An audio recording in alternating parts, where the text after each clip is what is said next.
आमने स्त्री लोक मानक दुई जन को प्रभु शरण कले ताकर बोले साथ तांगरे गौरव निमंते आमन को व्यवहार करबा पाई आमन के इच्छा करे स्थान रे छिया करथिबारो आमन प्रभु प्रत्येक को धन्यवाद देउछो जेहेतु मु सर्वप्रथमे बालक मासरे पालिका बा विज्ञानी गण विज्ञान संपादक देव कोषाध्यक्ष देव मेंबर गण महिला समिति युवक समिति संदेश समिति प्रभु को प्रेम करी गुड फ्राइडे जोग देथिबा प्रत्येक को मोर भक्ति प्रेम नमस्कार। प्रभु का गौरव पाए हम प्रत्येक हम प्रभु को धन्यवाद करबा। हालेलुया हालेलुया हालेलुया हालेलुया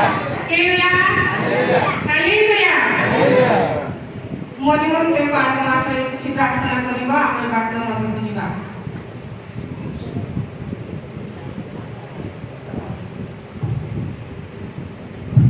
प्रिय प्रभु हमें धन्यवाद देउछु जो क्षुद्र दासी तुम पाद तले भाछन्ते तुम तांको संपूर्ण अधिकार कर तुम जो समस्त प्रभु अट समस्त प्रतिपालन करे प्रभु अट हमको जानिबा पई तुम साहाय्य तुम शक्ति पराक्रम दे तुम तांको व्यवहार कर निरीमित अंश पई तुम कथा करबा पई उद्धार शक्ति तुम प्रदान प्रभु यीशु के नाम में प्रार्थना करूं आमेन।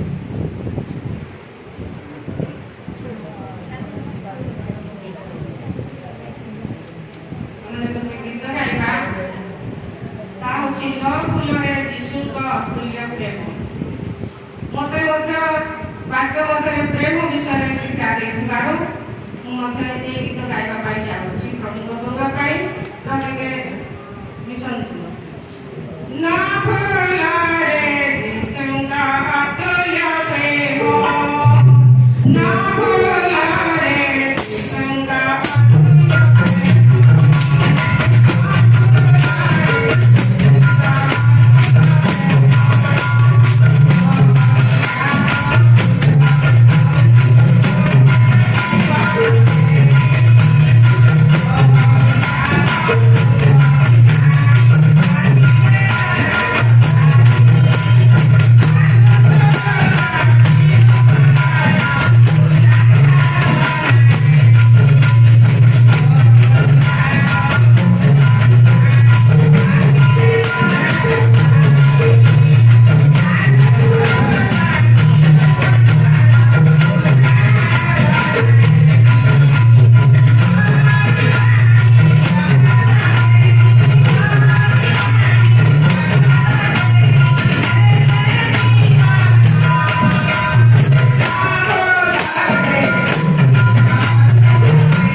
यीशु अपना माता और जो शिष्यों को प्रेम करुले पाखरे ठिया होइथिबा देखि माता को कहिले गो नारी देखो तुम्बर पुत्र तत्परे से शिष्यों को कहिले देखो तुम्बर माता आओ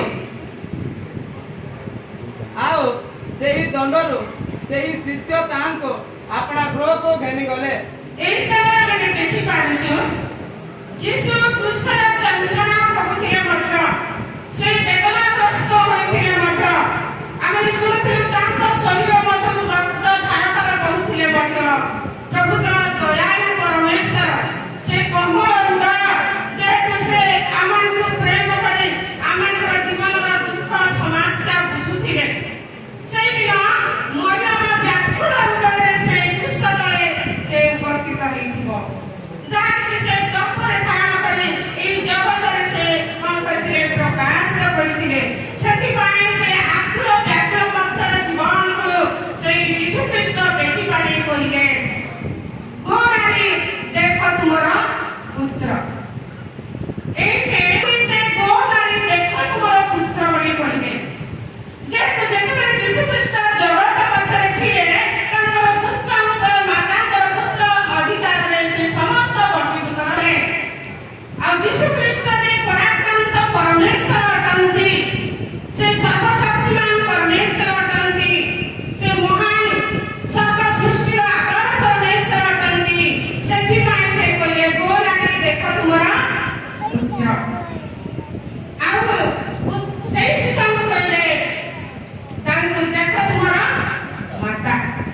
ईश्वर को प्रेम करथिले जहान आउ यीशु ख्रीष्ट एई जहान को मत प्रेम करथिले सेति पे तांको कहले देख तुमनी माता बोली तांको समर्पण करे सेई दक्षणे सेई शिशु तांको गहको धरी चली गला से बाध्यता परमेश्वर बाध्यता हेबा पाई परमेश्वर से हृदय निरीक्षण करी देखुथिले आउ से मोर कथारे बाध्य होई मोर जगतर माता जगत मु प्रकाश करी ताको गर्भरे ताको से प्रतिपालन करबा पई जाई पसे देई देले सेति पई एबे हमने जानि पारछु जे माने ईश्वरक प्रेम पात्र माने अछंती प्रत्येक खुदा दुष्टार प्राण को निवारण करबा पई सेमानको कोन करती प्रतिपालन करबा पई अनेक लोक मानको दायित्व भार देई अछंती गुजुडे दायित्व भार देई अछंती से आज हमने प्रभु को दास ठार सुनथिलो से कहले आ सेमानकर बाध्यता नै सेमानकर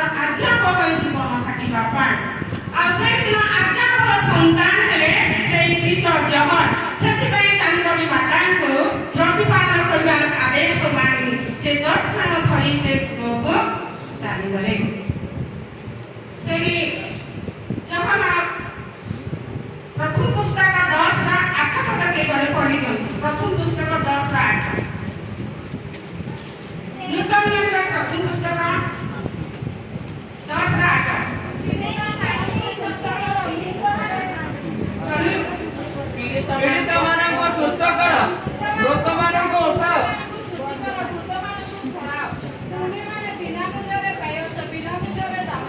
एठी केते को शिशु माननको बोले से दायित्व भाग देले पीड़ित माननको सुस्थ करा भूत माननको छड़ा तुमे माने बिना मूल्य रे पाया बिना मूल्य रे दान कर बोली कहले बिना मूल्य रे दान कर बोली कहले सही दिन समय खुले तळ जेते बेले दान प्राप्त करबा पाई परमेश्वर द्वारा यीशु ख्रीष्टकर आज्ञा पाए गुटे गुहरे समान करतले अपेक्षा चाहूଥିଲେ ସେଥିପାଇଁ ତାଙ୍କୁ ପବିତ୍ର ଆତ୍ମା ସେମାନଙ୍କୁ ଅଧିଷ୍ଠାନ କରିବାକୁ नाना भाषा से परमेश्वर सहित आलाप करू आ से दायित्व भाग ग्रहण करे गोटे रोगी मान सुस्थ करने अंध मान चक्षु प्रसन्न कले पीड़ित को आम समस्ते जानू ईश्वर वाक्य विषय आम जानू जेहेतु से चली जा समय छाई पड़े अनेक लोक रोगी मान कौन थे सुस्थता लाभ पाते आरोग्यता लाभ पाते से प्रथम पुस्तक 28 पद के पढ़िबे यीशु सेमाननको कहिले मो तुममाननको सत्य कहूचे नूतन सृष्टि रे जेतेबेले मनुष्य पुत्र आपणा गौरवमय सिंहासन रे उपवेशन करिवे सेतेबेले मोहर अनुगामी होयछ जे तुमे माने मध्य द्वादश सिंहासन रे उपवेशन करी इस्राएल रो द्वादश गोष्ठी के शासन करिवो एठी सेही शिशु माननको ले मोहर अनुगामी होयछ जे तुमे माने जेते मु प्रकाशित हेबी सेतेबेले तुमे द्वादश गोष्ठी को कोन करबा शासन करबो बोली कहिले आ सेही स्थान रे मध्य रे हमने देखु 25 पद के पढ़ि दियो सेही 19 रा 25 पद शिष्य माने यह सुने आश्चर्यजनित होई कहिले जहान 25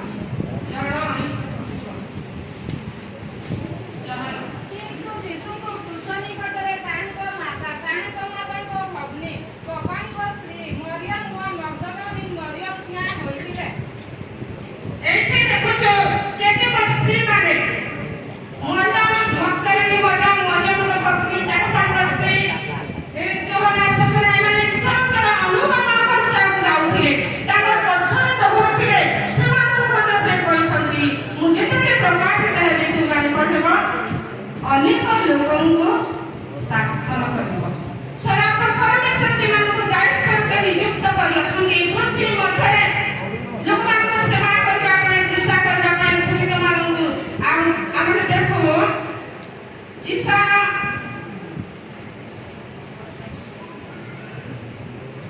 सठी 61 ना एक पद के पद पर्यंत पढि प्रभु सदा प्रभुଙ୍କର आत्मा मोठारे अधिष्ठान करन्ते कारण नम्र लोक मानक निकटरे सुसमाचार प्रचार करिबा पई सदा प्रभु मते अभिषिक्त करियछन्ते से भग्नांतकरण लोक मानकर क्षत बांधिबा को बंदी लोक मानक प्रति मुक्ति ओ काराबद्ध लोक मानक प्रति कारागार मुक्त हेबार कथा प्रचार करिबा को ସଦାପ୍ରଭୁଙ୍କର ଗ୍ରାହ୍ୟ ବର୍ଷ ଓ ଆମ୍ଭମାନଙ୍କ ପରମେଶ୍ୱରଙ୍କର ପ୍ରତିଶୋଧ ଦିନ ଘୋଷଣା କରିବାକୁ ସକାର୍ତ୍ତ ସମସ୍ତଙ୍କୁ ସାନ୍ତ୍ୱନା କରିବାକୁ ସିଓନର ସକାର୍ତ୍ତ ଲୋକମାନଙ୍କ ପାଇଁ ନିରୂପଣ କରିବାକୁ ଅର୍ଥାତ୍ ଭସ୍ମର ପରିବର୍ତ୍ତେ ଭୂଷଣ, ଦୁଃଖର ପରିବର୍ତ୍ତେ ସୁଖରୂପ ତୈଳ, ଅବସନ୍ନ ଆତ୍ମାର ପରିବର୍ତ୍ତେ ପ୍ରଶଂସା ରୂପ ବସ୍ତ୍ର ପ୍ରଦାନ କରିବାକୁ। ଏଇଠି ଆମେ ଦେଖୁଛୁ ପ୍ରଭୁ ସେ ପୁରାତନ ବିଷୟରେ ମଧ୍ୟ କହିଲେ, ମୋତେ ପ୍ରଭୁ ତାଙ୍କ ଆତ୍ମା ଦେଇ ମୋତେ ଅଭିଷେକ କରିଛନ୍ତି। ଯେଉଁମାନେ ଭକ୍ତାନ୍ତକରଣମାନେ, ଯେଉଁମାନେ ଛିନ୍ନମନମାନେ, ଯେଉଁମାନେ ଭସ୍ମର ପରିବର୍ତ୍ତେ ବି ଭୂଷଣରେ ପରିବର୍ତ୍ତନ କରିବା ପାଇଁ ପ୍ରଭୁ ତାଙ୍କୁ କ'ଣ କରିଥିଲେ? ଅଧିକାର ଦେଇଥିଲେ। ଆଉ ସେ ନିଜେ ସେ ପ୍ରକାଶ କରିପାରିବେ। ମୋତେ ସେ କ'ଣ କରିଛନ୍ତି? ଆତ୍ମାରେ ମୋତେ କ'ଣ କରିଛନ୍ତି? ଅଭିଷିକ୍ତ କରିଛନ୍ତି। ଯେଉଁମାନେ କ୍ଷୁଧା ପ୍ରାଣକୁ, ନିବାରଣ ପ୍ରାଣକୁ, ତୃଷିତ ପ୍ରାଣକୁ, ଅବାଟରେ ଯିବା ପ୍ରାଣମାନଙ୍କ ପାଇଁ ଭାରଗ୍ରସ୍ତ, ଚିନ୍ତିତ, ଆଉ ସେମାନଙ୍କ ପାଇଁ ପ୍ରଭୁ ଆଉ ଆଶୀର୍ବାଦ କରି ସେମାନେ ପ୍ରଭୁ ପରମେଶ୍ୱର ସେମାନଙ୍କୁ ପ୍ରେରଣ କରିଛନ୍ତି। ସେ ପରାକ୍ରାନ୍ତ ପରମେଶ୍ୱର ହେଲେ କି ସେ ଜଗତ ମଧ୍ୟକୁ ଆସିଲେ। ସେ ନିମ୍ନ ଅବସ୍ଥା ମଧ୍ୟରେ ଜଗତରେ ଗ୍ରହଣ କଲେ, ଜନ୍ମଗ୍ରହଣ କରି ପ୍ରକାଶିତ ହେଲେ, ସେ କୃଷିତ ହେଲେ, ସେ କବର ପର୍ଯ୍ୟନ୍ତ ଆମମାନଙ୍କୁ ପ୍ରେମ କଲେ। ସେଥିପାଇଁ ସେଇ ଜହନ ଶିଶୁଙ୍କୁ ସେ ଦାୟିତ୍ୱ ଦେଲେ ତାଙ୍କରି ମାତାଙ୍କୁ, ତାଙ୍କ ମାତାଙ୍କୁ ପ୍ରତିପାଳନ କରିବା ପାଇଁ ତାଙ୍କୁ କ'ଣ କଲେ? ଦାୟିତ୍ୱ ଦେଲେ। ଆଉ ଜହନ ମାତା ସେଇ କଥାରେ ବାଧ୍ୟ ହୋଇ ସେ କ'ଣ କଲେ? ଈଶ୍ୱରଙ୍କ ରାଜ୍ୟକୁ ଯିବା ପାଇଁ ସେ ବାଧ୍ୟତା ହେଇ ତାଙ୍କରି କର୍ମ କରିବା ପାଇଁ ସେ ଲାଗିଥିଲେ। ସେଥିପାଇଁ ଆମମାନଙ୍କୁ ମଧ୍ୟ ସେ ପ୍ରଭୁ ଯୀଶୁ ଖ୍ରୀଷ୍ଟ ପ୍ରେମ କରିଛନ୍ତି, ଆମକୁ ପ୍ରତ୍ୟେକକୁ ପ୍ରେମ କରିଛନ୍ତି। ଯେହେତୁ ସେ ଆମମାନଙ୍କର ପ୍ରେମକାରୀ ପରମେଶ୍ୱର, ସେ କହିଛନ୍ତି ଯୀଶୁ ପ୍ରେମ କଲେ, ଆଗେ ପ୍ରେମ କଲେ,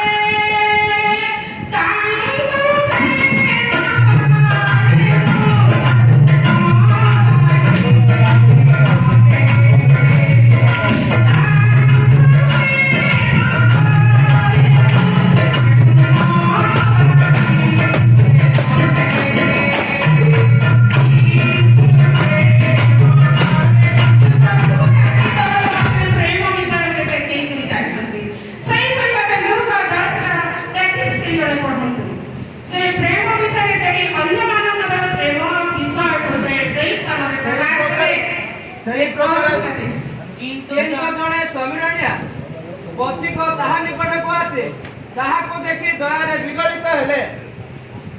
ସେ ଦେଖୁଛି ଇଶାନରେ ଜଣେ ଜେରୁସାଲେମର ଜିରିହ ନଗରକୁ ଯାଉଥିଲେ। ଜେରୁସାଲେମରୁ କ'ଣ ଥିଲେ? ଜିରିହ ନଗରକୁ ଯାଉଥିଲେ। ଜେରୁସାଲେମରେ ଅତି ଉତ୍ତମ ବିଷୟ ଥିଲା। ଜେରୁସାଲେମରେ ପରମେଶ୍ୱରଙ୍କ ବାକ୍ୟ ବିତରଣ ହେଉଥିଲା। ଜିରିହ ନଗରକୁ ସେ କାହିଁକି ଯାଉଥିଲେ? ସେଟା ତାକୁ ଜଣା। ମାତ୍ର ସେଇ ବ୍ୟକ୍ତିକୁ ରାସ୍ତା ମଧ୍ୟରେ ମାଡ଼ ମାରି ଗରମର ଅବସ୍ଥାରେ କ'ଣ କଲେ? ପକାଇଦେଲେ। ଆଉ ରକ୍ତ ଧାରା ଧାରା ତାଙ୍କ ଶରୀର ମଧ୍ୟରେ ମୃତ ଅବସ୍ଥା ମଧ୍ୟକୁ ସେ ଯାଉଛନ୍ତି। ସେଇ ସମୟ ମାତ୍ରେ ଜଣେ ଯାଜକ, ଜଣେ ଲେବୀୟ ସେଇ ସ୍ଥାନ ଦେଇ ଯାଉଥିଲେ। ତାଙ୍କୁ ଅବାଟ ଦେଇ ତାଙ୍କୁ ବାଗେଇ କରି ସେମାନେ ଚାଲିଗଲେ।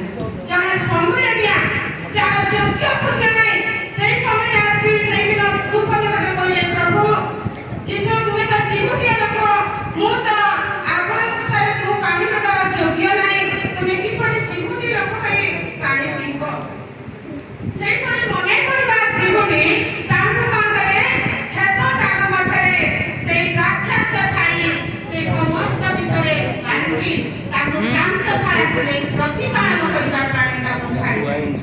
ଆଉ ପୁଣି ସେ ଯାଇପାରିଲେ ତାଙ୍କୁ କିଛି ଯେତେ ଖର୍ଚ୍ଚ ହେଇଛି ମୁଁ ତାଙ୍କୁ ଦେଇ କ'ଣ କରିବି? ଆଣିବି।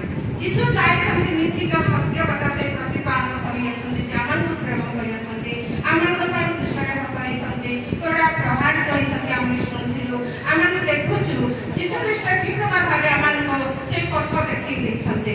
ଆମେ କିପରି ଅନ୍ୟମାନଙ୍କୁ ପ୍ରେମ କରିବା, ଆମେ ପରସ୍ପର ପ୍ରେମ ହିଁ ସମସ୍ତ ଶ୍ରେଷ୍ଠ। ସେଥିପାଇଁ ଯୀଶୁ ପ୍ରେମ କଲେ, ଆଗେ ପ୍ରେମ କଲେ, ତାଙ୍କୁ ପ୍ରେମ କଲେ। ମୁଁ ତେଣୁ ମୋ ଲାଗି ସେ ଯେଉଁମାନେ ନିଜକୁ ଦେଖୁଛନ୍ତି ମୋ ପାଇଁ ଯୀଶୁ ଖ୍ରୀଷ୍ଟ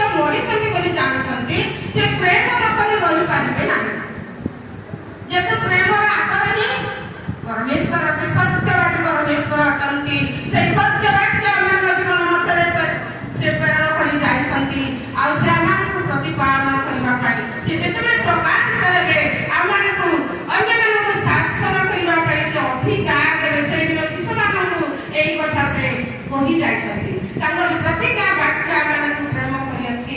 ଯେହେତୁ ଶିଷ୍ୟ ଜହନକୁ ମଧ୍ୟ ସେ ପ୍ରେମ କରୁଥିଲେ ସେ ଦାୟିତ୍ୱ ଭାଗ ଦେଲେ। ଆଜି ଆମକୁ ସେଇଦିନ ଆମମାନଙ୍କ ଜୀବନ ମଧ୍ୟରେ ସେ ଉତ୍ତମ ବେଶ ପାଳନ ହେବେ। ସେ ଉତ୍ତମ ବେଶମାନଙ୍କ ପାଇଁ ସେ କ'ଣ କଲେ? ଆପଣ ପ୍ରାଣ ଦେଲେ। ଆଜି କିପରି ଆମଙ୍କର ପାଳକ ମାସେ ଆମଙ୍କର ଉତ୍ତମ ବେଶ ପାଳକ ହେଇପାରେ? କାହିଁକି? ସେ ଆମମାନଙ୍କୁ ପ୍ରତିପାଳନ ଆମଙ୍କର ଆତ୍ମାର ଦାୟିତ୍ୱ ଆମଙ୍କର ବାଟରେ ଗଲେ ଆମକୁ ଚଳଉଛନ୍ତି। ଆମେ ଭୁଲ ବାଟ ଗଲେ ଆମେ ଚଳଉଛନ୍ତି। ଆମଙ୍କର ଯଦି ଅନୁତାପ କରିବା, ଖଣ୍ଡନ କରିବା, ଶୋକ କରିବା, ଅନୁତାପ ସହିତ ବିନତି ସହିତ ନମ୍ର ସହିତ ସଦାକୁ ବାକ୍ୟ ଗ୍ରହଣ କରିବା, ତାହେଲେ ସେ ଅନନ୍ତ ଜୀବନର ଅଧିକାର ପ୍ରାପ୍ତ ହେବା। ପ୍ରଭୁ ଆପଣ ବାକ୍ୟରେ ଆଶୀର୍ବାଦ କରୁ। କୋଉ କୋଉ ଯଦି ଅନେକ ତ୍ରୁଟି ଅଛି ଆପଣମାନେ କ୍ଷମା କରନ୍ତୁ। ମୁଁ ଭାବନା ବିଷୟରେ କେବେ କହି ନାହିଁ, ବାକ୍ୟ କହିଥାଏ। ମୁଁ ଅନେକ ବିଷୟରେ ପ୍ରଭୁ ମୋତେ ସାହାଯ୍ୟ କରେ। ଅନେକ କାମମାନଙ୍କୁ ମଧ୍ୟ ନେଇ ମୋତେ ସାହାଯ୍ୟ କରୁଛନ୍ତି। ନିଜର କାମରେ ମଧ୍ୟ ପ୍ରଭୁ ମୋତେ ସାହାଯ୍ୟ କରି ଆଣିଛନ୍ତି। ମାତ୍ର এই ଭାବନା ବିଷୟରେ ପ୍ରଭୁ ମୋର ଜୀବନର ପରୀକ୍ଷା କି ଦୁଃଖ କି ସମସ୍ୟା এই ସମସ୍ତ ମୋ ପ୍ରତି ଘଟିଛି। ପ୍ରଭୁ ତୁମେ ମୋର ସହପତି ବୋଲି ମୁଁ ସେଇ ଦିନ ଠାରୁ ମୁଁ ଯେତେବେଳେ ପତ୍ରିକା ପାଇଲି ମୁଁ ପ୍ରଭୁଠାରେ ସମର୍ପିତ କରୁଥିଲି। ମୋ ନିମନ୍ତେ ଆମମାନଙ୍କର ଟିକନ ମହାଶୟ ପ୍ରାର୍ଥନା କରିବେ। ମୁଁ ନିଜ ସ୍ଥାନକୁ ଯିବି।